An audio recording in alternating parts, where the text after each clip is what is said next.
friendly faces, known people who are sitting in different rows, who have traveled from all over the world, 20 countries. So we are really thankful to all our chief reps who have taken the initiative to lead the delegation. And of course, our chairs from the states, from the sectoral committee. Difficult to name all of them in the interest of time, but I am really thankful to all of you. Uh, Without wasting any time, I think we would like to start now. And may I request President ICC to please start the session with his opening address. Mr. Jindal.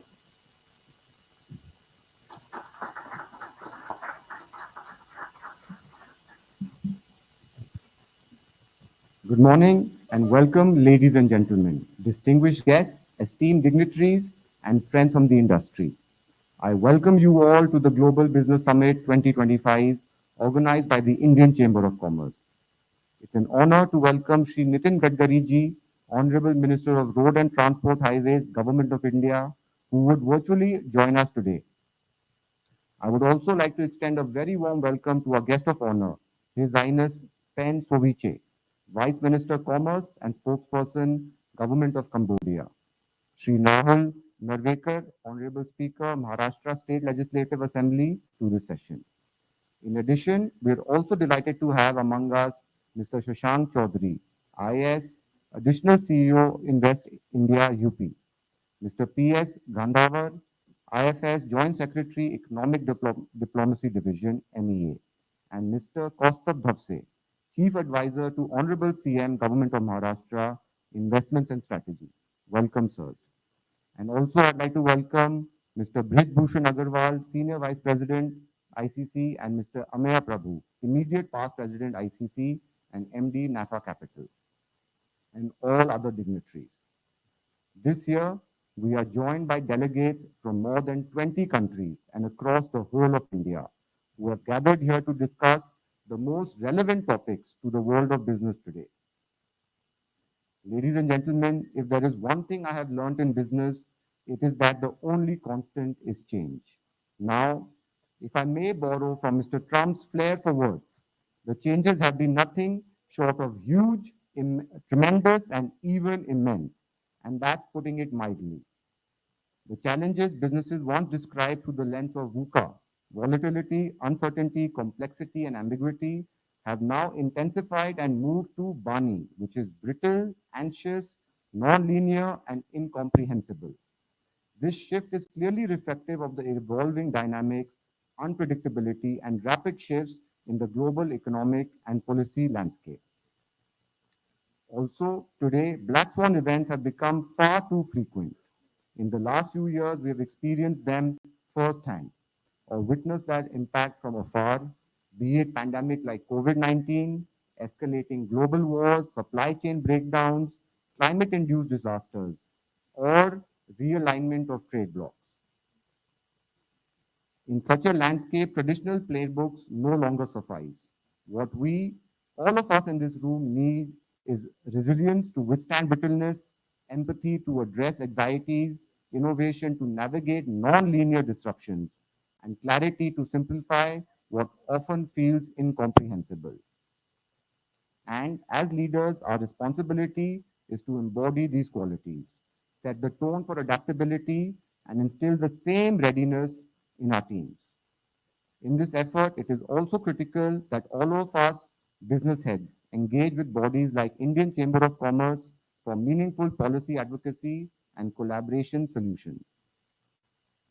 India today stands as one of the world's fastest growing major economies, poised to contribute significantly to global GDP growth in this decade.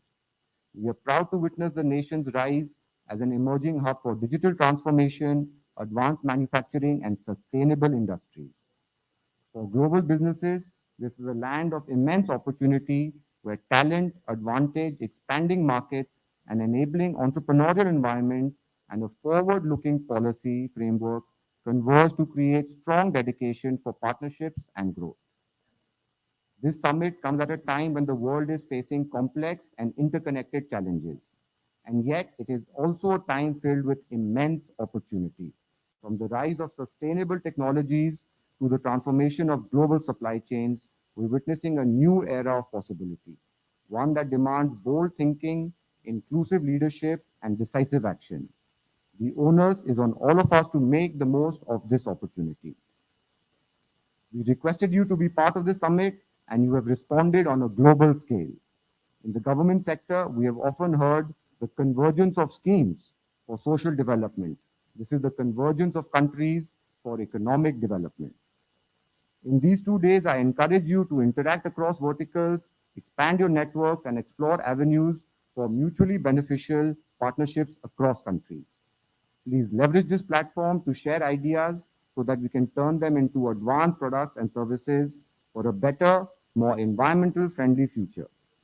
We at the Indian Chamber of Commerce are here to assist you during the summit and after. With this, I wish you all a very productive summit. Thank you and welcome once again. Jai Hind. Thank you. May I now request Mr. Ameya Prabhu to please share his thoughts.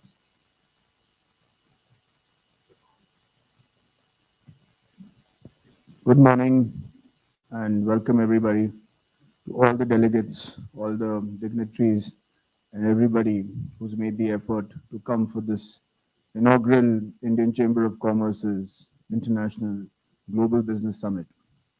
It's a historic time for the Indian Chamber of Commerce because not only do we complete 100 years in its existence, this is our 100th year, but also it's a year wherein we've organized the first ever Global Business Summit by the Indian Chamber of Commerce. So it makes me very proud as the immediate past president of the ICC for having done this, for having been part of this. Our Honorable President, Shri Abhyuday Jindal, under his leadership in the centenary year and his successor, our Honorable Senior Vice President, Brijbhushan Agarwalji, who will soon take over as president and guide us into the 100th year. And of course, our young stalwart Parthiv, who is the current vice president, who looks older than he is, but let his looks not fool you. He's still a very young, very mature person who's really one of the main business people of our country today. I've all run, of course, with the support of the indomitable Dr. Singh, have really taken ICC to a different level. And I'm very proud that in this 100th year, they have taken the initiative to organize this Global Business Summit. So thank you so very much. The Honorable Speaker of Maharashtra Assembly, Shri Rahul Narvekarji, has just come in. Rahul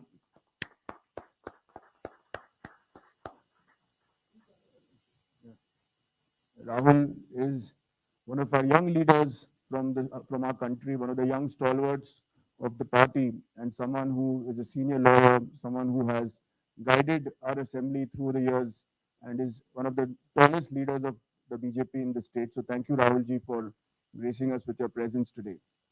We also have Mr. Pensovichet, the Minister of State for Commerce and Industry from the government of Cambodia. We also have other senior dignitaries like Gangadharji from the Economic Diplomacy Division of the MEA. And the MEA has been a great supporter of ours, of the ICC, and also Secretary Economic Affairs till recently. Mr. Damu Ravi has been a great supporter. So thank you, Gangadharji, for coming. Really appreciate your time. My dear friend Kaustubh Davse, who is the Chief Advisor to the Chief Minister on investments in the state of Maharashtra, which for all the foreign delegates is the most industrialized state of the country. And if you're looking to invest in any state in India, I think Maharashtra is the right place. Of course, we have chief rep, we have chairs from other states. I'm sure Pratik somewhere is looking at me very angrily because Gujarat is my wife's state. So of course, we need to also support Gujarat. But we have, I mean, Maharashtra being in the state, of course, being my home state, I think it's a very important place for us to invest into. And we, of course, from the and we have, of course, we have also Shashank Chaudhary ji from Invest India, the additional secretary. So thank you all for being here. I think this is a historic moment because when we started the planning for this event, I was not sure what would be the response, how many people would come, how many countries would come. But I'm very proud to say that this morning, when I was asking Dr. Singh We have 1,100 confirmed delegates who have come in. And I know this, all of you have luckily to, had the good fortune of being in this room, but we have 5 other rooms in this venue itself where there are people sitting and attending this conference. We have people from 20 countries who've flown in, from as far as Canada on one side to Korea on the other side. And I can assure you, Mr. Kim, that no ICE will come here for the Koreans. India is a very safe place to do business. We have people from 5 ministries who have come in today, 23 concurrent sessions being run, and almost 200 foreign delegates and 800 delegates from around the country, Indian delegates who've come in. So a ratio of 1:4 between Indian and foreign, where you can see the interest that India has today and this event has today. We have, of course, most importantly, over 200 speakers who are also here and who will be, well, please, I would request you to attend all of their sessions because all of them have very interesting things to say. Before I conclude, I just wanted to end on an important note. I think while we have people from so many countries and that shows their interest in India, it's also a very volatile time for the world. And our Honorable Prime Minister, who celebrated his 75th birthday yesterday, has always said that despite the turbulence in the world, India is a beacon of peace, India is a beacon of prosperity, and even today we are growing at north of 7%, thanks to the phenomenal leadership shown by our Prime Minister. It's a country where economic growth is, when I was in Europe last week, so was our senior business delegate, Mr. Dempo. And when you are there, I stood in line for almost 2 hours for immigration when I landed, an hour and a half when I left. And in our country today, if you're an Indian or an OCI, you can get out in 30 seconds, but even a foreign person can get out in less than 5 minutes. So that shows you the progress that we are making, whereas other countries remain laggards. So my humble request to all of you is to realize that even in today's volatile world, even in the world where policies change based on what is served at dinner, I think one has to realize that India is a beacon of peace, India is a beacon of prosperity. Growth is not a question, it's not will we grow, it's a question of how much will we grow. And anything below 6%, we consider it to be actually negative growth. So actually our growth is 6% and above. So I highly recommend, please look at investing here, please look at spending time here. Don't have unrealistic expectations. India is not a country where business is done overnight. Indians like to get to know you. Indians like to get to understand you. And once that comfort is built, they like to really do large business. You have some great business people of our country attending who are already here today. We have our president, Mr. Jindal, Mr. Neotia, Mr. Dempo, Mr. Brijbhushan Agarwal. You have tomorrow you'll have Parth Jindal from JSW, Advaita, who runs a very successful company called Nika. You have Jay Kotak from Kotak Bank. So you have amazing people attending and several others. I'm not going through mentioning all of them. Please take the opportunity to listen to them. Please take the opportunity to increase the B2B relations. And most importantly, please take this opportunity to get to know our country, our great country, one of the greatest countries in the world, in my humble opinion. And please build business relations because it's only through business and commerce can we actually bring the world closer.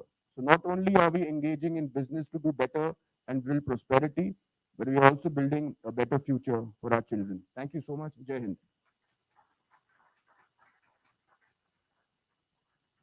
Thank you, Mr. Prabhu. I think you have added a lot of energy to the room. Of course, as expected. Since the dais is full now, I think we can do the lamp lighting. May I request Honorable Shri Narvekarji to lead all the guests and of course our Vice Minister from Cambodia and all the guests to kindly join for the lighting of lamp.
I think traditions and values, they are integral part of business. Uh, that's what ICC believes in. Uh, I will now request, since we are running a little late, so I'll also make a request to the speakers to kindly stick to the timing. I'll request Mr.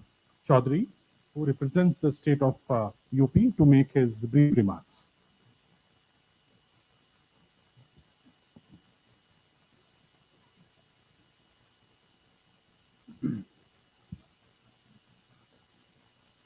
Good morning, distinguished leaders, policymakers, and industry pioneers.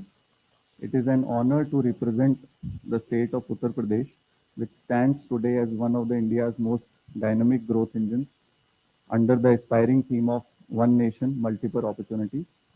Uttar Pradesh is on a transformative journey with a GSDP of 25.63 lakh crores in financial years 2024 and an annual growth rate of 13.47%. The state contributes nearly 9% to India's GDP.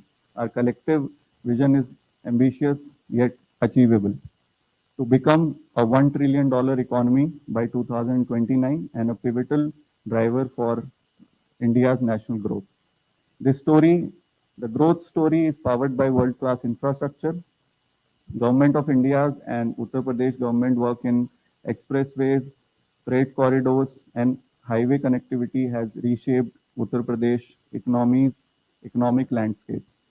The recently inaugurated Gorakhpur Link Expressway and the Ganga Expressway, along with upcoming expressways and the Asia's largest Jewar International Airport, demonstrate how central and state governments' efforts together are unlocking transformative opportunities.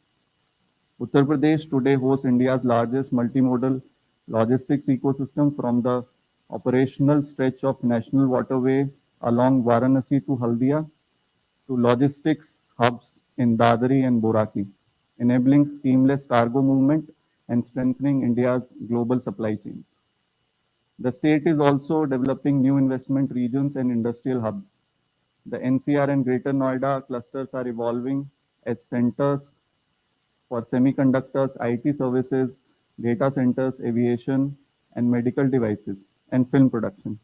Meanwhile, Bundelkhand Industrial Development Authority, one of the newest industrial development authority with areas spread over 35,000 acres, symbolizing the government's commitment to balance regional growth. Our sectoral focus is clear and diverse. In electronic manufacturing, UP produces over 65% of India's mobile phones.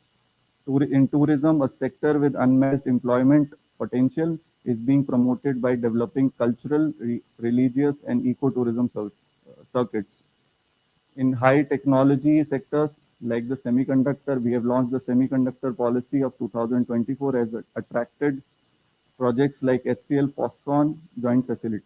In defense manufacturing, the Jhansi-Aligarh Defense Corridor has already onboarded Adani Defense and Aerospace and BrahMos Aerospace facilities. The hallmark of Uttar Pradesh growth model is policy-driven governance with more than 30 sectoral specific policies. We are making business predictable,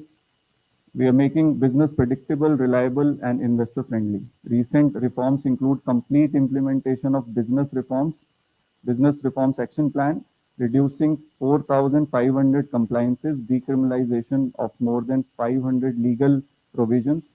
As a result, UP is ranked among the top achievers in ease of doing business and achievers in logistics efficiency for 3 years in a row. Our investment promotion agency, Invest UP, provides a dedicated single window investor facilitation system, Nivesh Mitra, with more than 520 online services on a single platform. We ensure that the investors have seamless handholding support across their entire journey. The outcome speaks for itself. Global Investment Summit in 2023 brought investment intents worth 33.5 lakh crores, while our groundbreaking ceremony in 2024 launched over 10 lakh crores of projects, expected to generate more than 33 lakh employment opportunities. Uttar Pradesh is not just a state of opportunities, it is the heart of India's growth story. Through our partnerships with industry, our commitment to sustainability, and the unwavering support from the Government of India, we are creating an ecosystem of inclusive, innovation-led, and infrastructure-driven development. I would like to conclude by reiterating this. When investors choose Uttar Pradesh, they are not only investing in the state, they are investing in India's collective aspiration for progress, prosperity, and global partnership. On behalf of the government of UP and Invest UP, I invite you all to become partners in this growth journey. Together, let us make the vision of $1 trillion economy of UP a reality for India's $10 trillion future. Thank you so much.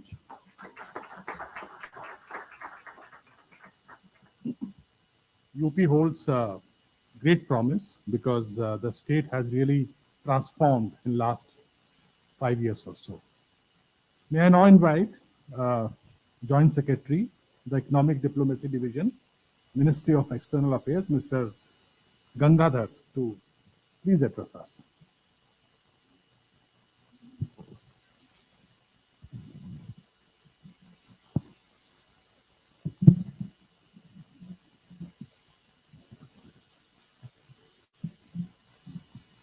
Honorable Speaker of Maharashtra Assembly, Honorable Minister from Cambodia, senior office bearers of Indian Chamber of Commerce, and my senior colleagues from the government of Uttar Pradesh, and also all the business leaders who are present here, and also the people from the media. Ladies and gentlemen, good morning, namaskar. It's a great pleasure for me to be here with you for the ICC Global Business Summit. As part of the centenary year celebrations of the Indian Chamber of Commerce, 100 years is a fairly long period for any organization. And in a fast-changing world, if an organization is 100 years old but has still managed to keep its relevance and importance, and more importantly, continue to contribute to supporting the businesses and also helps them connect with the wider world, is deeply commendable. I would like to congratulate ICC for their work and also for crossing this important milestone, which I'm sure many others would aspire to achieve. As we commemorate the 100 years of ICC, my mind is automatically drawn to the year 2047, when India will complete 100 years of its independence. And the vision of a Vikasit Bharat, developed India by then, a goal which is on the mind of every Indian, including policymakers in the government and the business community. Of course, we are cognizant of the fact that it's a big challenge. The current global uncertainties and challenges seem to make this task even more harder. But the goal of Vikasit Bharat by 2047 is itself so inspiring and motivating that it energizes all of us.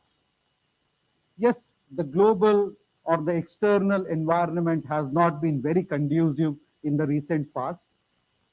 COVID pandemic pushed us back by a few years, and by the time we came out of it, then we were impacted or hit by conflicts raging in different parts of the world. The interconnected nature of the world today is such that even though we haven't been in any way involved in these conflicts, we have been adversely impacted, be it on the energy security side or the food security, fertilizer, or supply chains.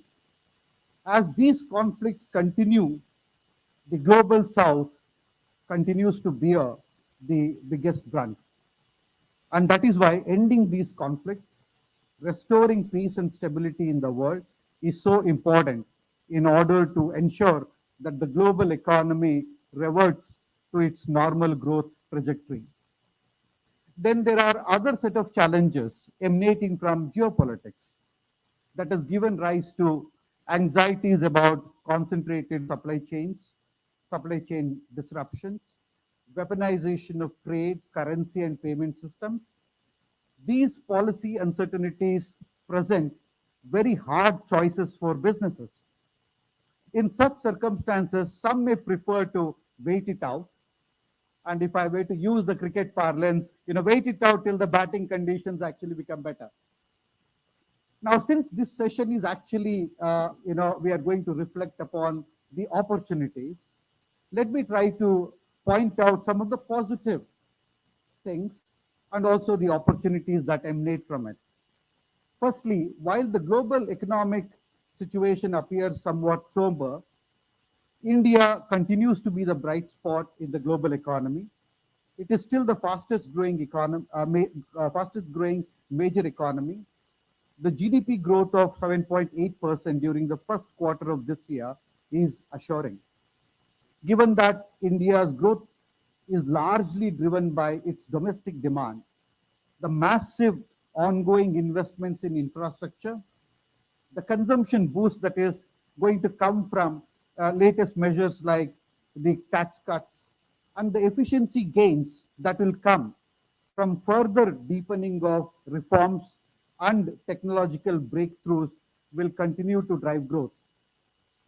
Secondly, the global transitions in the realm of supply chains, energy, digital economy presents us with significant opportunities. These transitions will have a lasting impact on the way countries do business with each other. The supply chain diversification driven by the need to build resilience offers us the opportunity to integrate, perhaps for the first time, into the global value chain. In order to tap into these new opportunities, India has tried to explore new economic alliances and partnerships, including the global initiatives to build resilient supply chains. In this regard, India fast-tracked the FTA negotiations, and many of you are aware of the India-UAE FTA agreement that was actually done in a record time of 3 months. Then you also have FTAs with Australia, EFTA countries, and more recently, one with the UK. Now, trade negotiations with other major economies are also on fast track. And we are also pursuing new frameworks such as IPEF, I2U2, IMEC, etc., to build new synergies and unlock new opportunities. The dramatic transformation in the realm of digital technologies, underpinned by rapid changes taking place in AI, quantum computing, is impacting the way production, consumption is organized, and also the way trade is conducted between countries. India's proven strengths in this sector gives us a unique edge in not only benefiting from this transformation, but also shaping and defining the pace of transformation of this sector. India has shown to the world what a truly democratic digitalization looks like. We have created digital public infrastructure at a low cost that can be leveraged not only for public services delivery, but also for a wide range of commercial applications. India's digitalization is a model for countries of the global south, which face similar challenges like us. The wider use of digital technologies in India, coupled with the innovative and entrepreneurial instinct of our youth, has resulted in unprecedented unicorn boom. The global energy transition, which is driven by sustainability concerns to climate change, but is also influenced by disruptions to supply of conventional sources of energy and rapid technological advancements in the new energy sources, also presents us with great opportunity. And we are on a firm path as far as our national energy transition goals are concerned. We have not only met many of our renewable energy targets, but also our Paris climate goals as well ahead of time. This is another area of significant opportunity, be it solar wind, battery storage, EV, and green hydrogen. Friends, scale, efficiency, and partnership will be the key to success in this particular domain. And then there are also opportunities to reap in the domain of labor mobility. It is estimated that by 2030, the global talent shortage could reach over 85 million. This presents us with a great opportunity due to the demographic dividend of young, talented, and enterprising population. To capitalize on this opportunity, Government of India has entered into migration and mobility partnership agreements with key countries, offering substantial scope for cooperation in this area. Agreements with Germany, Italy, Australia, etc. have been concluded, and then with few other countries, it is currently under negotiation. Friends, before I conclude, I wish to reiterate that despite the current uncertainties and challenges in the global economy, the India growth story remains intact and on track. India is the new engine of global growth, and it gives us the opportunity to emerge as a trusted and reliable partner for the world. I'm sure today's deliberations will contribute to that endeavor. I thank you once again for the opportunity to be with all of you and share my thoughts. Jai Hind, Jai Bharat. Mr. Gangadhar, thank you. Thank you for excellent address and also giving some sense of how India is looking at dealing with uncertainties which are going. And of course, everybody understands and knows the kind of issues are there. Honorable Shri Rahul Narvekar ji, I believe, has to leave, so we'll request you to speak first and share your address.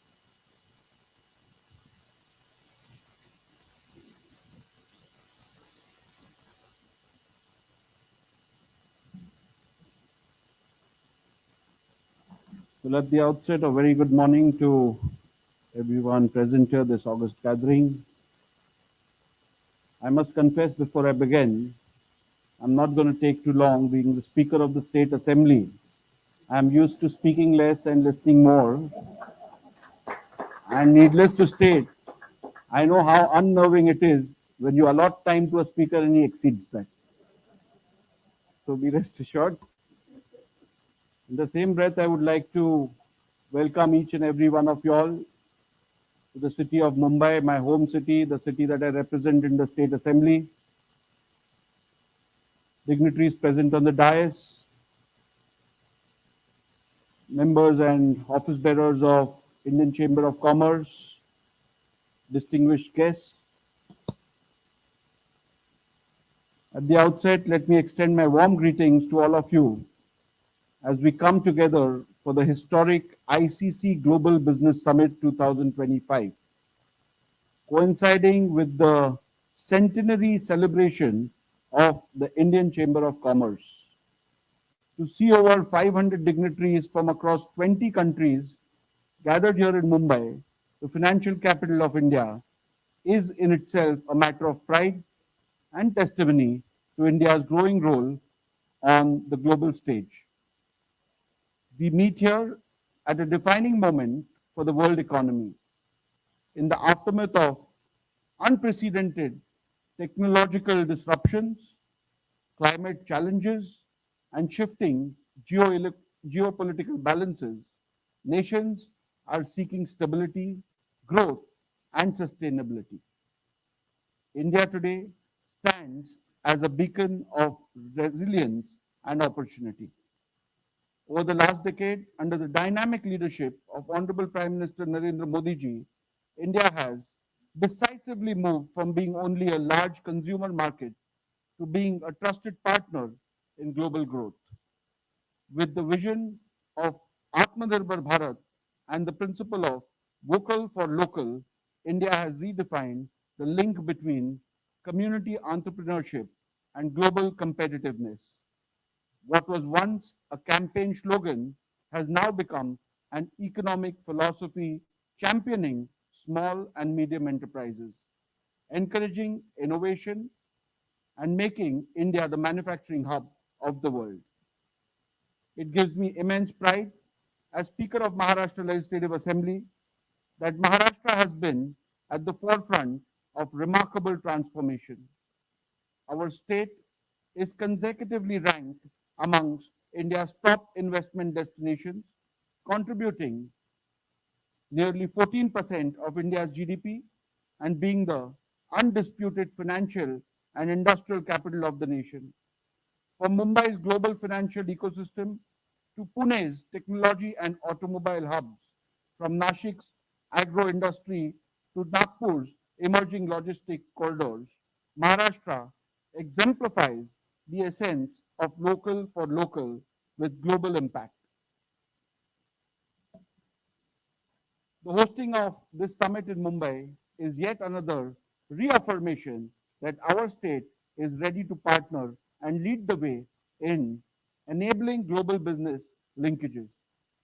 The ICC has rightly spotlighted vital areas such as food and agro-processing, manufacturing, IT and AI, defense and aerospace, mobility, healthcare, chemicals, energy, and circular economy.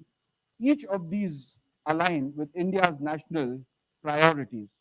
In agro-processing, India is not only securing food security, food sufficiency, but aiming to be the kitchen of the world. In IT and AI, India talents is powering global campaigns and creating indigenous solutions for governance, healthcare, and industry.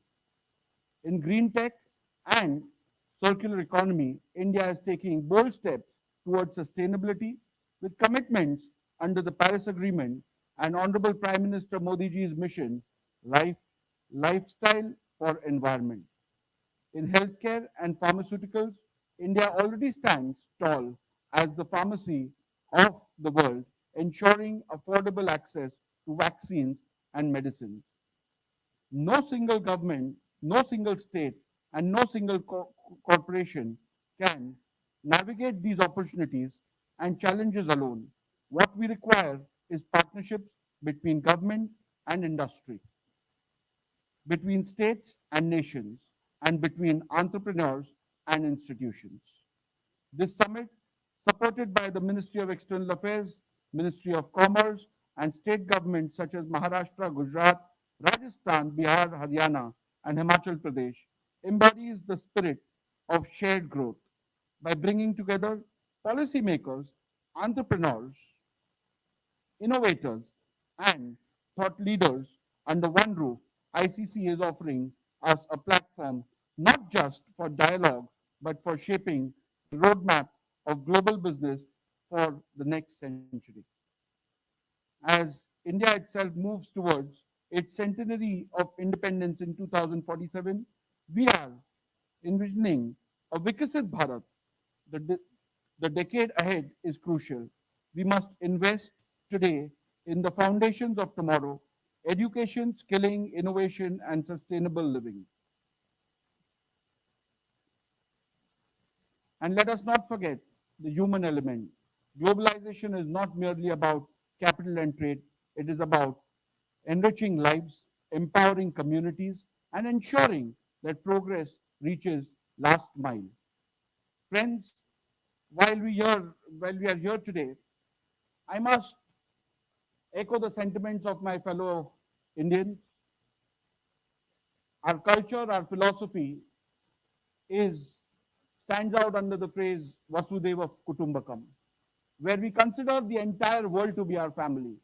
And therefore, our boundaries for trade, our boundaries for cultural exchange, our boundaries for humanitarian grounds is not limited to our borders, it extends to the entire world. And having said that, we welcome each one of you from across the globe to come and explore India, to be a part of India's growth story, to be a part of history which is going to be created in the coming years by this great nation. Today, under the able leadership of Honorable Prime Minister Narendra Modi ji, India stands to be the fourth largest economy in the world. A country during independence which could hardly feed the mouths of each of its citizens today feeds the globe at large. A country where manufacturing a needle was a challenge during independence, today supplied vaccines across the world during the pandemic to save the life of its global family. And that says volumes about our intention and our commitment to the world community and to the world family. Having said that, I would like to assure you once again that Maharashtra, under the leadership of Honorable Chief Minister Devendra Fadnavis, welcomes you to this great land, which not only signifies progress, but stands as the cultural beacon in this country. Having said that, I would once again like to remind you that the opportunities in this land are infinite. My friend Kaustubh will, of course, give you details about that. And I'm sure in the times to come, we'll see more of you all in this city and in this state. Having said that, I would once again like to assure you, as the Speaker of the state legislature, that we are in the process and we have continuously enacted laws which promote business, which promote trade, which promote industry, and shall continue to do so for the betterment of growth and progress of every stakeholder and every investor in this state. I once again welcome all of you all to the city of Mumbai. I convey my best wishes to the organizers and the participants in this conference. May this conference be absolutely successful, and may each one of us drive home with something which is going to be beneficial for mutual trade and progress. Having said that, I'm sure that the conferences which will be held henceforth, this will be a landmark and set certain standards for the times to come. And Mumbai shall welcome you time and again in the near future. Thank you for having me here, giving me an opportunity to express my views and listen to the views of my colleagues on the dais. Thank you once again. Jai Hind, Jai Maharashtra.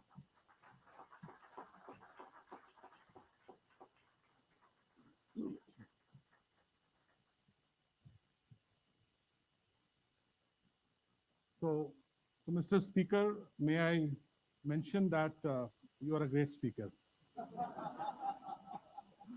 And when speaker speaks, I think everybody has to listen and appreciate. And we truly appreciate your address. Thank you. Can we have a group photo, please?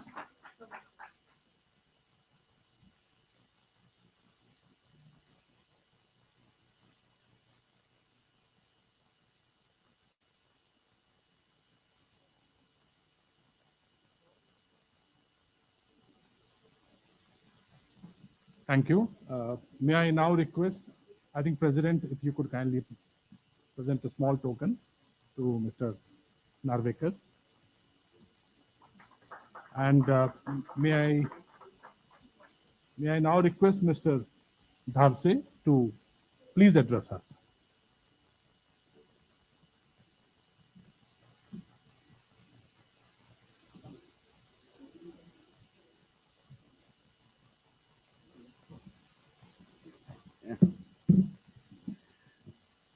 Good morning.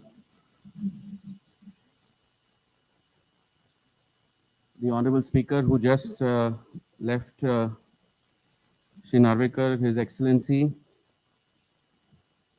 Pen Sovichit, the Vice Minister, Commerce and Spokesperson of Government of Cambodia, Joint Secretary, Economic Development, Economic Diplomacy Division, MEA, Shri P.S. Gangadhar, Shashank Chaudhary from Invest UP, Abhyuday Jindal, the President of ICC, Rajiv Singh, who invited me, thank you, and my very, very close friend Ameya, thank you so much. He, I think, just left to drop the Honorable Speaker. It's an absolute pleasure. Welcome. Welcome to the entertainment, financial, commercial capital of India, Mumbai. And most importantly, one of the safest cities in the world.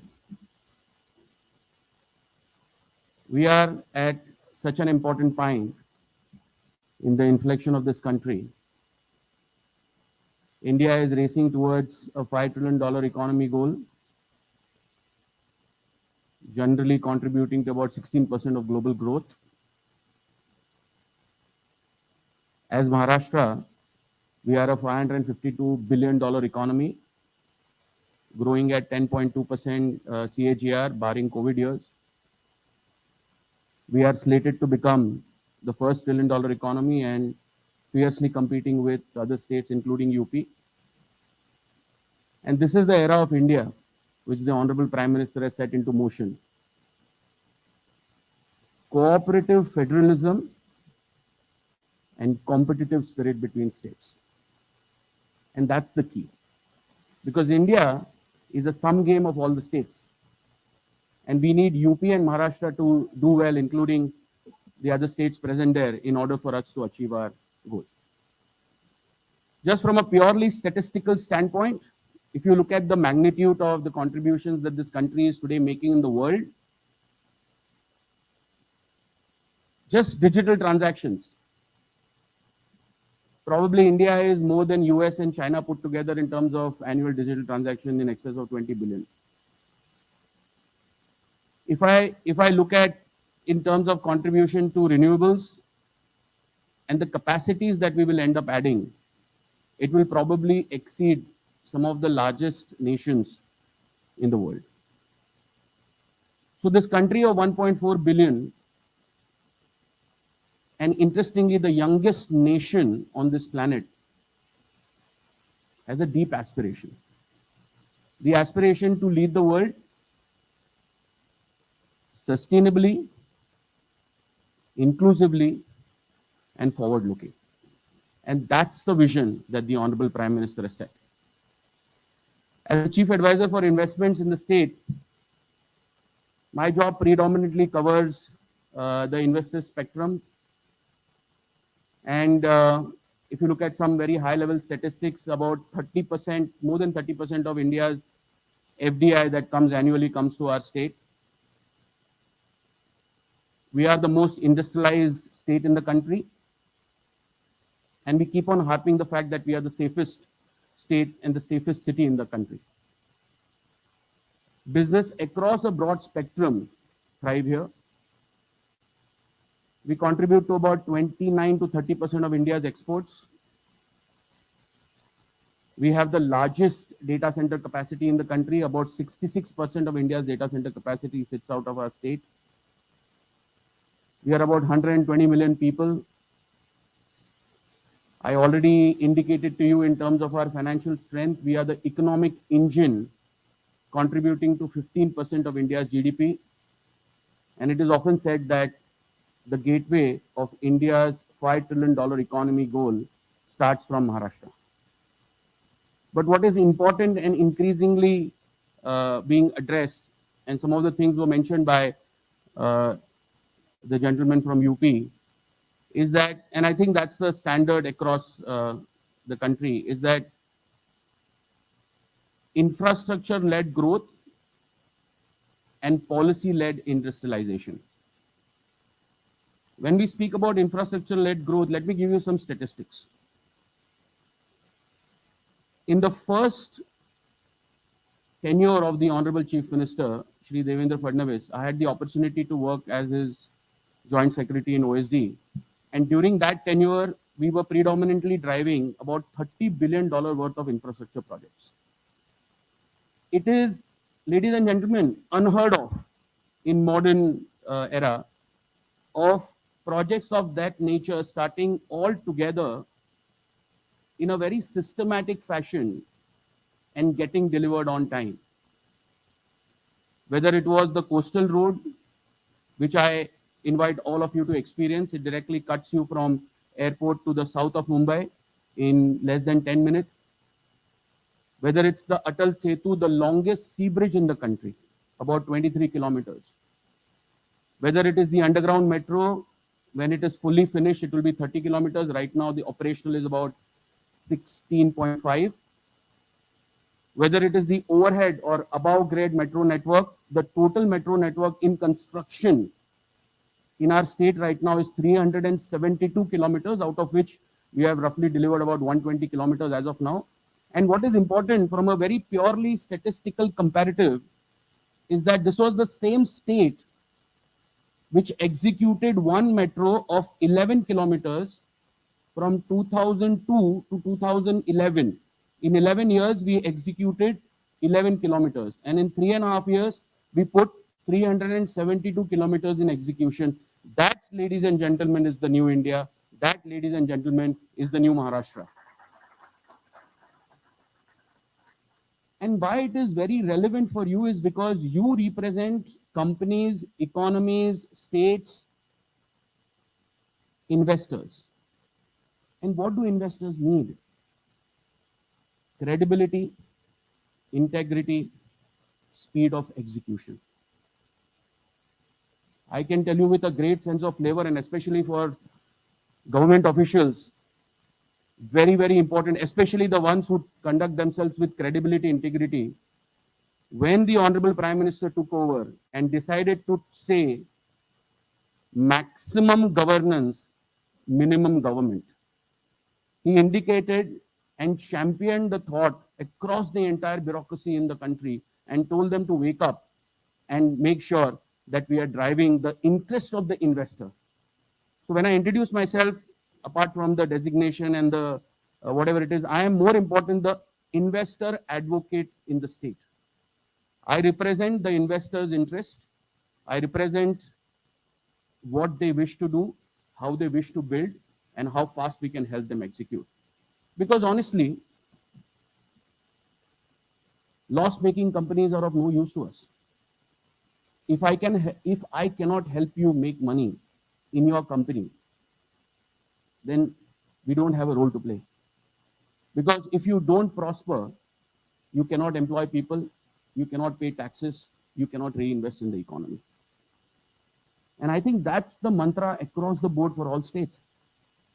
Because we define and design our policies on the basis of how we can maximize your investment, how we can make you globally competitive. The Honorable Chief Minister often says that Maharashtra is no longer competing with the states, it's competing globally.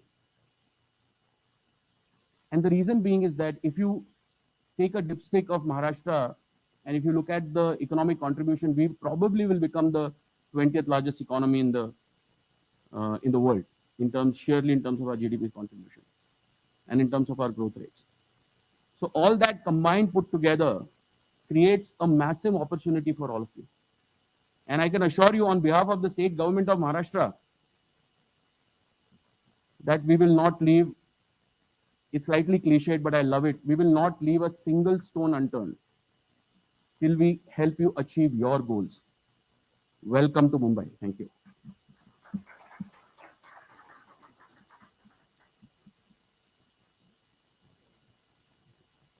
Mr. Davse, thank you. Thank you for your very, very focused, business-like and impactful address. I think Maharashtra is a great success story for all of us. And ICC is very happy to be partnering you and the state government to host this conference in Mumbai.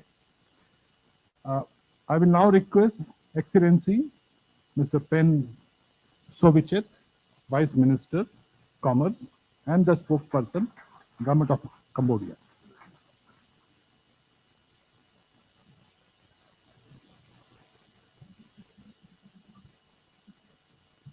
Thank you very much for giving me the opportunity to address this gathering. My first respect to Mr. President, Mr. Jindal, the President of India Chamber of Commerce, and all the distinguished honorable guests and business people all around the world.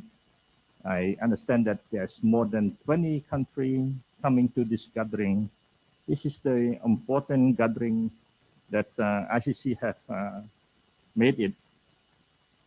So this is a good opportunity, as the previous speaker have said, that the opportunity to connect, opportunity to open up, and then to grow together in the in the inclusive way. So good morning, Excellency, distinguished guests, ladies and gentlemen. It's my great honor and privilege to represent my minister, Her Excellency Chom Moon, Minister of Commerce of the Kingdom of Cambodia, to this gathering and to the city of Mumbai, the vibrant city of the world. And allow me to begin with the extending my warmest congratulations to the Indian Chamber of Commerce for successfully organizing this important event, which bring together senior business leader, government representative, and investor from more than 20 countries. This is a great opportunity, and it reflects our shared commitment to foster progress through business and investment cooperation. Excellency, distinguished guests, ladies and gentlemen, the Kingdom of Cambodia and the Republic of India share a long-standing relationship rooted in friendship, solidarity, culture, and mutual respects. Our bilateral tie has been further strengthened by the visit of my King, His Majesty Norodom Sihamoni, to India in May 2023. India remains a vital partner for Cambodia. Decade of diplomatic relations, expanding cooperation across multiple sectors, and numerous untapped opportunities promise to elevate Cambodia-India relations to even greater heights. We export and we import from India a lot of things, and for the first 8 months of 2025, the total trade is more than 248 million. Even this number is still small, but it is an opportunity to be increased and an opportunity for all of us to find a better way to invest or to make the number even much higher. So in this respect, I think private sector is an indispensable driver of this partnership.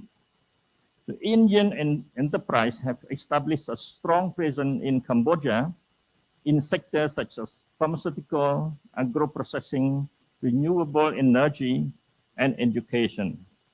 Likewise, Cambodian business also increasingly seeking Indian technology, investment, and partnership. In this regard, I encourage a deeper collaboration through trade fair, expo, and business matching event. For your information, in December 2025, Ministry of Commerce will host Cambodian Trade Expo in Phnom Penh, the capital city of Cambodia. And we warmly invite Indian business to join us to explore new opportunity and grow together for the further cooperation. Cambodia offers unique advantage for investors, some of which remain underappreciated internationally. Our country boasts sustained economic growth, a strategic location within ASEAN, a favorable investment climate, broad market access, abundant natural resource, and competitive labor market. Under the pentagonal strategy of the government of Cambodia, led by our Prime Minister, the current Prime Minister, Samdech Bowathapade Manet, the Prime Minister of Cambodia, we made remarkable progress in socio-economic development, trade liberalization, and regional integration. These efforts are aimed to foster private sector development, diversification, and more competitive business environment. Moreover, Cambodia is firmly committed to the rule-based, transparent, free, fair, and inclusive multilateral trading system, a system in which business can be progressed together. In this regard, we are eager to welcome more India investment, especially in key sectors such as agriculture, agro-processing, manufacturing, and light industry. infrastructure and energy, tourism and culture, and the most important one is in digital economy. Beyond bilateral cooperation, Cambodian value India as a vital strategic partner within ASEAN. We fully support the ongoing review of ASEAN-India trade in goods to make it more modern, business-friendly, and inclusive. That's an important opportunity for everyone to grow together. A reform agreement with lower tariff and non-tariff barrier, reduce business costs, create more integrated and competitive market across the region. Furthermore, the Regional Comprehensive Economic Partnership, OSCE, of which Cambodia is a member, also present a new opportunity for connectivity, supply chain development, and market expansion. Indian business can leverage Cambodia's strategic position as a gateway to OSCE market, complementing both bilateral and regional framework. Excellency, ladies and gentlemen, this is my great pleasure. I wish to reaffirm Cambodia's strong commitment to building a robust and mutually benefits partnership with India. We will continue to remove barriers, enhance trade and investment facility, and create a business-friendly environment for all investors. Taking this opportunity, we all know that we have to be living under the disruptive supply chain situation because of the tariff, and even this situation is hard for everyone. But if we stay strong, resilient, commit to the inclusive growth by using cooperation together, I think the South would grow and would be progress in competitive stand with the other part of the world. Not only the market in the north, the South also have a big market. India has a big, strong consumer purchasing power.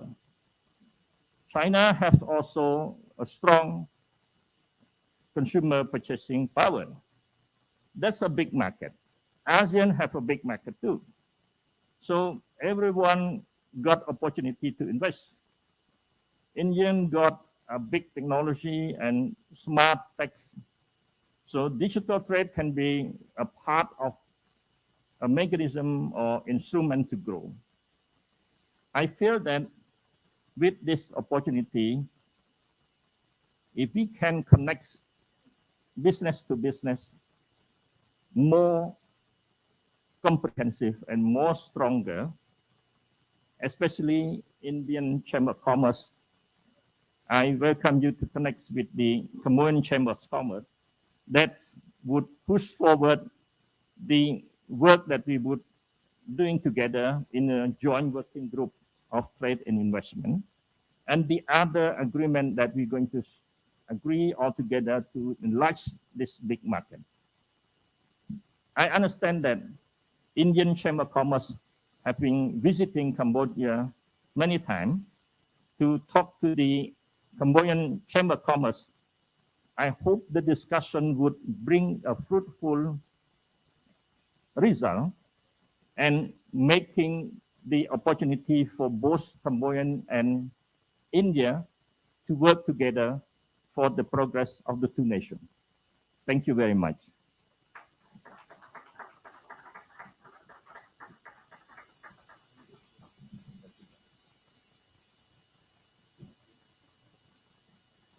Excellency, thank you.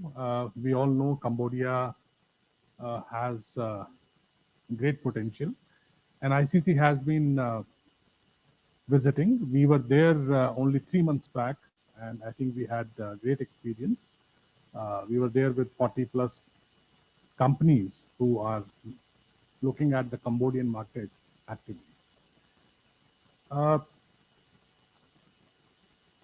We will also take brief comments from Mr. Nyotia, who is the Vice President of Indian Chamber of Commerce.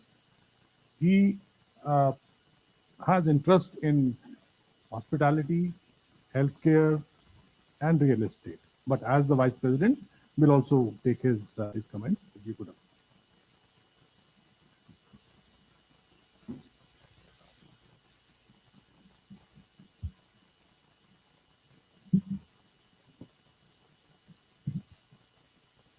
Good morning, everyone. Is everyone still awake? I'm the guy that Ameya was saying that I look older than I am. And I don't know whether I should take that as a bittersweet thing, but as long as it helps me in my professional journey, I'm quite happy looking much older. First of all, I would like to welcome you all as the Vice President of the Indian Chamber of Commerce. It's a true pleasure to host 20 countries and 1,100 delegates in India. It's the first time in 100 years a summit like this has taken place. And I would like to congratulate the President, Mr. Abhyuday Jindal, for organizing something. It's truly remarkable what Abhyuday has done, and also our past President, Mr. Ameya Prabhu, who's been able to unlock almost 30 new international offices for the Indian Chamber of Commerce, and really making it not only a national chamber, but an international chamber of a very large magnitude. The India story is very interesting. As a family, we've been in the business sector for the last 120 years. And I proudly say that every generation, every business that we have done is 100% in the country, and not a single dollar has been invested outside the country, because we believe that what India has and what the potential India has is only going to grow, and we're going to give the maximum return to any business or any economic opportunity that there is present. India is also a country of multiple languages, multiple regions. It's like Europe in a certain way, yet a lot more progressive, a lot more integrated, a lot more respectful to other economic opportunities. We are currently investing in 3 businesses: healthcare, real estate, and hospitality, all very local, all very vocal, and all that not only bring economic and social opportunities to the Indians, but also a lot more tourism in both healthcare and hospitality. Many countries across India, many countries neighboring India have seen India as a very strong sector for boosting tourism, for boosting healthcare tourism. And I feel that the economic opportunities in these 2 sectors are particularly going to grow exponentially in the coming years to come. Manufacturing has always been a strong backbone to India's growth story, with reforms in GST, with reforms in FDI policies, with reforms in each state encouraging investment in manufacturing. India is going to soon be competitive, and even more so competitive than China and many other international markets which prefer manufacturing as their economic activity. India is also known very strongly for its services sector. One of the largest exports as a country we do is in services, in providing technology support, in providing technology, hardware, software to many global economies and global circuits. Today, I stand here as an investor in the Indian economy, as an investor that has invested in this economy for the last 100 years and will continue to do so only in this country. And I invite everyone to please come, join me, join us, join this beautiful nation into investing in this economy, because trust me, this economy only wants to give back. As a culture, as Indians, we love giving back, and this is one of our ways to ensure that economic activity is not only something for business leaders, but also a social activity to increase employment, to increase cultural diversity, and to increase economic output across the nation. Thank you very much for coming. Jai Hind.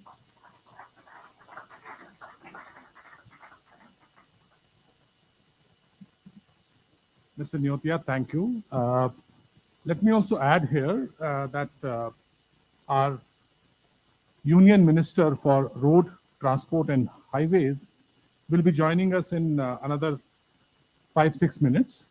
But in the meantime, let me also add that we have a very high-powered delegation coming from Cyprus and Greece. And this is courtesy our partner, Eurobank. The team is here with us. The delegation is led by the Vice Minister of Technology and Innovation from Cyprus. So they have big interest in attracting the investments, building the partnerships, and they're of course here to meet. May I also add, in the same room, after Mr. Gadkari leaves, we will have presentations from Maharashtra as well as Gujarat, Bihar, these three. We have some time, so maybe we can take 2 or 3 comments. Maybe we can ask our friend from Eurobank, maybe a word from you, how you look at, can we have the mic? ICC and Eurobank have signed India-Cyprus-Greece Council, which is historic and unique in the world. There is no other parallel council like this which exists and operates. Good morning, everybody. It's a great pleasure to be here. And I think we're going to have the opportunity to also give you a presentation about Eurobank and the opportunities of working together both in Cyprus and in Greece. But I would like to thank for the opportunity to be here. For me, coming to Mumbai after 25 years, I came here 25 years ago. It's a great opportunity. And I need to congratulate from what I've seen and how you have developed. Thank you very much. I'm sure it won't take another 25 years for you to come back, and you'll be back soon. I'll request our chief rep, who has traveled, I think, I don't know how many hours. So, Mr. Alani, he is leading a team of 8-9 companies from Canada, and they're all looking at building the partnership. Thank you much. Thank you very much, Dr. Singh. The entire day. Thank you so much for having us here from Canada.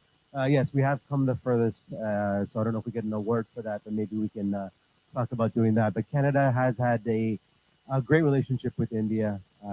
Companies, governments, we had a small little hiccup last year with the government, but we are looking forward to building more economic ties. I think everybody here has spoken so well about the opportunities of India, which I've been trying to comment on in Canada, for everybody to come here and see it, see how easy it is to come to India, see how easy it is to do business in India. And I think this a summit like this will only continue to build those opportunities. We're looking forward to the 101st anniversary, where we can bring an even bigger delegation here from Canada and continue this incredible opportunity. And all the people here from the 20 countries, including India, please do look at Canada as well as how we can cooperate with the Indian businesses and maybe tri-party between India, Canada, and other countries that are here. So thank you so much for having us, and we look forward to many great collaborations over the course of the next 2 days. And maybe I can ask your neighbor for today, Mr. Kim, would you like to add anything? He comes from South Korea. Hello, everybody. He's our chief rep in South Korea. Yeah, my name is David Kim. I am the chief representative of ICC in South Korea. So it's a really, I think, maybe this is a turning point to expand our bilateral communication and business interaction through our ICC. Welcome to everybody, okay? Let's move forward. Thank you so much. Thank you. And if you can also take advantage of Mr. Dempo being in this room, he co-chairs ICC Defense Committee. And defense, as you know, right from Asia, Europe, and CIS, defense is a big theme. The expenditures, allocations are going up, and he represents a very, very important company. So if you would like to make some comments. And India is looking at building partnerships in the defense space. At the outset, congratulations to ICC for organizing this very important summit. I welcome all the delegates, especially the foreign delegates, for coming in large numbers, and you have been told the India story. Just to introduce my group, we are a group which is based in the smallest state of India, which is Goa. And we operate in basically 5 sectors. That is shipbuilding and ship repairs, which connects to the defense sector. We are in real estate, we are in media, we are also in the carbon additive business. We manufacture a product called calcined petroleum coke, which goes in the aluminum business. And we are also in now going to be in hospitality and also in education. I think, Mr. Singh talked about defense. I think that's one opportunity that is waiting to be explored. India is getting the right traction. We were largely and still continue to be very import dependent. I think what is required is upgradation in our facilities. I think that's where there is a chance for collaboration, foreign joint ventures, technology transfers. I think that's the big opportunity to be waiting. And once we upgrade all this, I think the execution capabilities in India could be phenomenal. We have got new schemes like the IDEX, we've got a lot of startup funds, there are a lot of MSMEs now getting into the defense sector. I think the bigger discussion later on will be how do we tap this to make this the next big opportunity in the country. So once again, thanks to the ICC for giving us this forum to discuss this very important aspect. And I wish this summit all success. Thank you. Thank you. Another big theme what we have is energy, and we have a stalwart with us, Mr. Anil Razdan. He has served the government of India as the Secretary Power, and he has served in many roles, and he understands energy sector so well. I don't think there are many experts in India who would be able to speak with so much of confidence. So maybe you could add some comments on the opportunities, renewable, what's happening. Thank you, Rajiv, and thank you, Abhyuday and Bhushanji, for this great summit. I think the last 2 years have been one of the most exciting periods in ICC's development and propulsion. Talking of energy, I've had the privilege of serving in the power, petroleum and atomic energy sectors of Government of India, as well as in some states, and also dealing with water. And I can assure the audience here that if there was any moment in history where energy was going through a complete revolution, it is now. And that is the area to invest in, whether not only energy production, better ways of energy production, but also storage and usage. Usage, I mean efficiency. So you need lesser energy for doing more work. That is the issue before us. Climate change is right here in northwest India particularly. We are seeing the drastic effects of climate change and the misery it is causing. So I think that's a huge opportunity for technology, for investment, and also for the users, and re-educating our public for better use and industry also for better use. I think it's a great opportunity, and ICC has been holding these summits regularly. And on the energy front, we've been trying to engage all the different sectors from renewable to nuclear to thermal. And it's a great business opportunity, and I invite all our foreign investors to make full use of this visit and meet some of the technology giants in the country. Thank you very much, Rajiv and Abhyuday. Sure. Thank you. While we are waiting for Minister to join, maybe we can take one or two more comments. Our chair for water and sustainability is here, so maybe we can have some comments from him in the water and waste water treatment. Good morning, everyone. Thanks, Dr. Rajiv, Abdullah Bhushan Pathak, our incoming Vice President.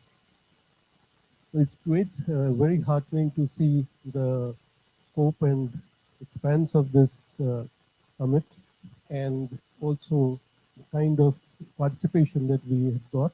It's extremely heartening, and it not only underscores the power of the opportunity in India, but also underscores the increasing power of ICC. And it's congrats to all of you who've been doing a wonderful job. I think when I look at the opportunity in water and wastewater segment, uh, I am the vice chairman of Iron Exchange India Limited, which is one of the premier companies in the space of water and wastewater in the country. And I look at not just what's happening in India, but the pull that India is now being able to generate the world over.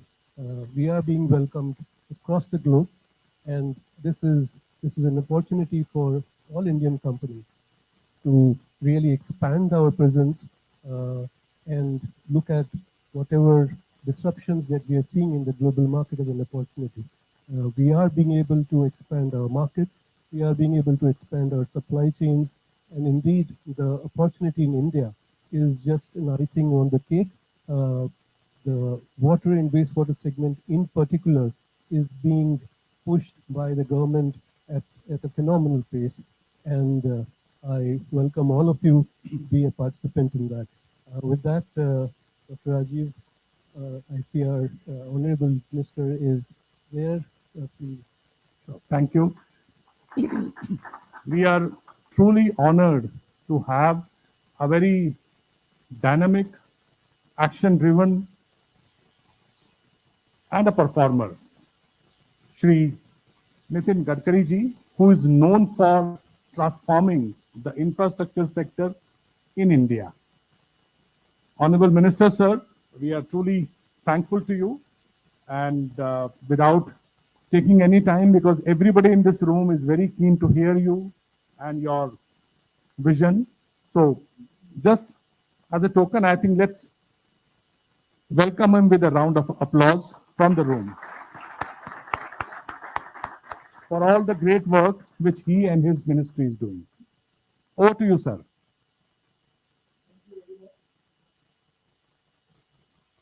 Respectable Vice Minister, Commerce and Spokesperson, Government of Colombia, Mr. Payne Sunite, Mr. Rahul Navigator, Honorable Speaker of Maharashtra State Institute Assembly, Mr. Abdullah Jindal, President ICC, Mr. Anay Prabhu, Past President ICC, Ms. Bhushan Agarwal, Senior Vice President ICC, all respectable dignitaries and ministers. First of all, I am giving my special good wishes to Indian Chamber of Commerce for completing 100 years, successful 100 years, and particularly in the development of business trade in India, and particularly in Mumbai and Maharashtra. And I was minister in 95-2000. I was supposed to many times interact with the members of Indian Chamber of Commerce. And it is truly a really very valuable and important organization that covers the trade business sector. I also remember that many big brands who are the members of Indian Chamber of Commerce, their contribution to Indian economy and the industry is very, very remarkable in this sector. I remember all the best people who contribute for the development of Maharashtra. Many of them are also related with the Indian Chamber of Commerce. First of all, I'm really happy about organizing this program regarding development in India. It's very important. India is the fastest growing economy in the world, and the target of our Prime Minister, which is a mission for all of us, to make Indian economy of $5 trillion. At the same time, Atmanirbhar Bharat and the dream of all of us is to make India before this. India has got the potential, and most important thing is the young talented engineering field manpower available in India is the basic strength of Indian industry. At the same time, today in the present India, our young talented engineers started doing excellent job. Our Indian pillars, we are giving highest priority for research and development. We believe in the philosophy that the innovation, entrepreneurship, science, technology, research field, and successful practices inherit knowledge and convert our knowledge into wealth in the future. And the way in which today India is developing is to be a great satisfaction for all Indians that on the basis of this, we will make India a powerful economy in the world. Today, anywhere in any country, India uses good infrastructure to benefit from the development. Water, power, transport, and communication. In 2013, when Prime Minister Modi taken over charge as the minister Prime Minister, we decided to give it highest priority for development of infrastructure in India. Today, our national road network is one of the important networks is the second largest in the world. At the same time, we are now making a lot of exercises, lot of tunnels, lot of bridges, and because of that, today the logistic cost which is very important for development of the country. Previously, our logistic cost was 16%, and the European countries was 10%. In China, the logistic cost was 9%. So today, it is a great pleasure and pride for me that I in Bangalore, IIT Chennai, and IIT Campus, in their research education, but because of good work, Indian logistics cost is reduced from 6%. It's come to 10% now. At the same time, KPMG published one report about authority to public assessment. In that report, they indicate that now in India, 81% of goods are on the road, 1% on railway, and the other part is on the waterway and other. So today, the way in which road infrastructure which is developing in the whole part of the country is very important. We are taking two decisions out of one preventive road. At the same time, we are constantly in change of fuel. Now, one of the basic problems in India is that we are importing energy, fossil fuel, that is of 22 lakh crores. 85% of our energy requirement is dependent upon our imports. So today, India is doing excellent job, particularly in development of Indian fuel, particularly alternative fuel and biofuel. We are working on ethanol, biodiesel, LNG, electric, and at the same time, we are also working on hydrogen. In our own department, we have just started the same road project in different part of India. We have the Tata, Ashok Leyland, Reliance, HPCL, IOCL, and NTPC, all are involved. And now we are making the trial project of 600 crores in same road in India, where we are making our vehicles on the road with hydrogen. Hydrogen is the fuel for the future. We have the highest priority for development of hydrogen in the country. We are successfully now in a position to start our railway on hydrogen. So there are different uses of hydrogen. Particularly, we can make hydrogen from petroleum byproduct, that is to be brown hydrogen. We can make hydrogen from coal, that is black hydrogen. But our priorities for development are clean. We can make hydrogen from water and from particularly from municipal solid waste. We can do that fertilizer. From organic waste, we can make hydrogen. I'm really happy today that electrolyzer in India is number one in the manufacturing of electrolyzer. But the problem is that 1 kg of hydrogen needs 50 units of electricity. That costs more consumption and this is 200 units. My target is to get and to make hydrogen available in the $1 country. Very difficult task. I don't know whether it is true or not, but we are working on that. The Ministry of Health and Biomass, by using biotechnology, we increase the capacity of biomass. And by using biomass, we can make hydrogen from that. Today, in the Ministry of in Delhi, Mumbai, everywhere, the 15 major cities, there are 15% of India's universities. Now, my department has formulated the policy that already we have used 18 lakh ton of municipal waste in the local system. We have segregated that and we are using it. In Delhi, we have 4 mountains of this waste, out of which in Rajasthan, the height of the mountain is reduced by 7 meters. Because we have already used 20 lakh ton of municipal waste in York 2 in Delhi, and also 25 lakh ton of municipal waste in Delhi Mumbai Expressway.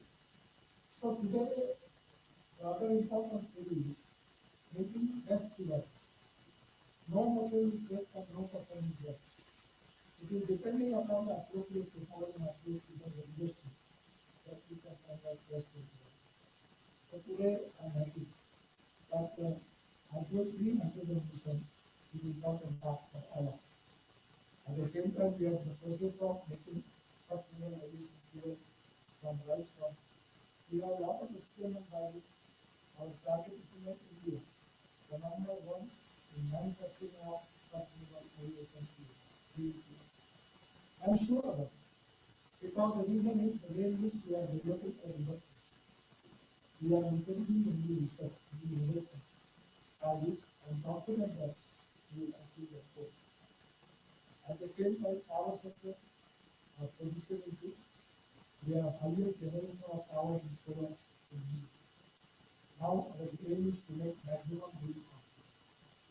We are making a lot of projects for hydropower. We are also the nuclear power is now government of the to privatize, and at the same time we have a lot of power which is available in Australia. So the green power is very important. At the same time, ability of water is good. Regarding the communication, regarding it is also a very, very good thing. So the water, power, transport and communication, these are the 4 important things which are very easily available in India. The approach of the government is very positive for investment. And that is the reason that the whole world, people of the world, they are feeling interest to invest in India. I am really happy that Maharashtra is also one of the fastest growing states in the country. Maharashtra has got a leading city in Pune, in Chapel area, which is the center of automobile hub. I am just telling you a story of automobile. It is with high industry. And when I was minister in 40, was 2040, the size of the industry was 14 lakh crores. But today, the size of the industry is 23 lakh crores. At that time, our number was 7, but now our number is 3rd. We have just surpassed Japan, and our number is 3rd. The size of the automobile industry in USA is 79 lakh crores, number 1. China is number 2 at 48 lakh crores, and India is 22 lakh. Now the way we are developing our automobile industry and electric, ethanol, methanol, hydrogen, LNG, and hydrogen, I am confident that the Indian automobile industry is very, very large. I am confident that within 5 years, our mission is, our challenge is to make Indian automobile industry number 1 in the world. We are working on that. Our two-wheeler manufacturing companies like Bajaj, TVS, Hero, and Honda, they are already at 50% production in the state. The Hyundai, Toyota, Mercedes, they are all type of the vehicles they are making in India. They are making in the state. At the same time, now in agriculture also, and the transport minister just spoke to the people, long meeting with the tractor manufacturer and agricultural equipment manufacturer. And to make available for all tractors and plus India that is using 100% ethanol instead of CNG.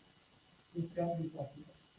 Today, there are a lot of changes are going on, particularly in agriculture equipment, the construction equipment, and also in the marine engine also, there are a lot of changes. We want to use methanol on it. At the same time, we have got airports, ports, they are doing a solar power. Now, just Inaugural Airport is one of the examples, which is really one of the important airports in the world. So today I am confident that today India is developing. It is really one of the fastest growing economies in the world. And there is a huge potential of Indian industry and good technology, good successful practices which are available in the world. I am really happy that India must play a role in the development of our country.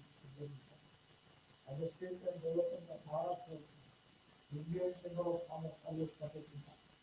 Today, the way in which India is developing, the way in which GDP growth is increasing, the way in which the skill, engineering, manpower available in India, at the same time, the good infrastructure, the land is available, and strong competitive and support from the political leadership is equally important. Today, I request you all of you that India is the best destination for the industry. India has got the availability of huge manpower, the skill, engineering, trained manpower. At the same time, the raw material cost is lower as compared to our cost available in the world. And for the reason, the quality product, we are very much committed for the quality. We want to reduce the cost of production without compromising the quality. And that is the reason that it is a win-win situation for all the people in the world. And we request all of you, invest in India, invest in Maharashtra. It is to be a win-win situation for all people. Once again, I am giving a special thanks to Indian Chamber of Commerce for inviting me in this program. I am sorry because of some problem with me. I was very shocked about it. I am very sorry for that. At the same time, I am giving my best wishes to all members of Indian Chamber of Commerce and Office Bearer for completing India, and all thanks to all of you who are present. Thank you very much. Thank you. I now request Mr. Agrawal to propose a vote of thanks.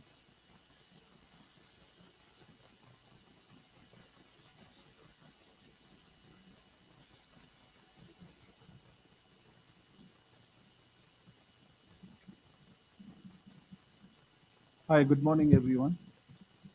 Honorable Ministers, Excellencies, distinguished speakers, respected delegates, and esteemed guests.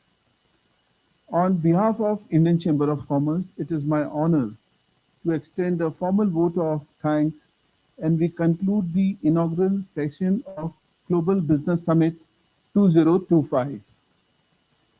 We are grateful to our eminent dignitaries, thought leaders, for their gracious presence and valuable insight.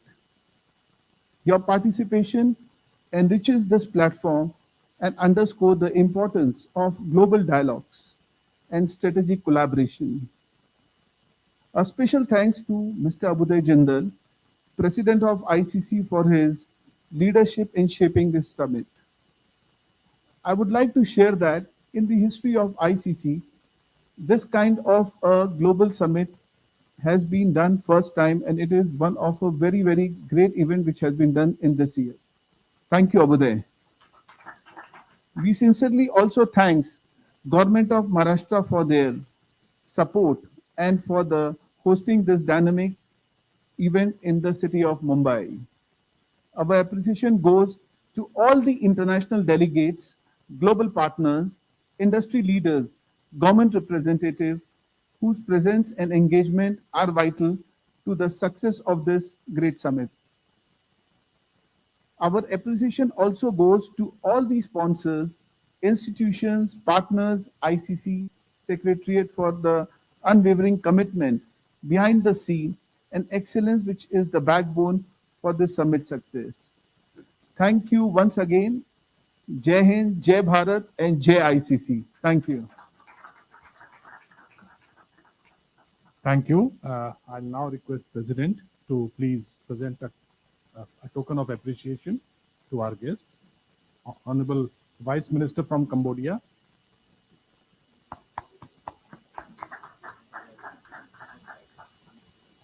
Mr. Gangadhar.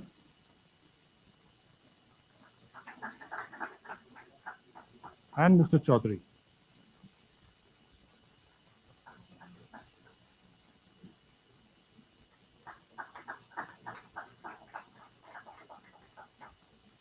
Some announcements. In the same room in 10 minutes or so, we will start the state session of Maharashtra and Bihar. So please, you can take a comfort break, join back in 10 minutes. And there are parallel meetings going on for the B2B. You may go to 201 and 2. The B2B meetings are happening in 201 and 202. And parallelly, we have 3 sessions running. Defense is, of course, one of them. And please refer to the program structure for the rooms and the sessions. Thank you so much.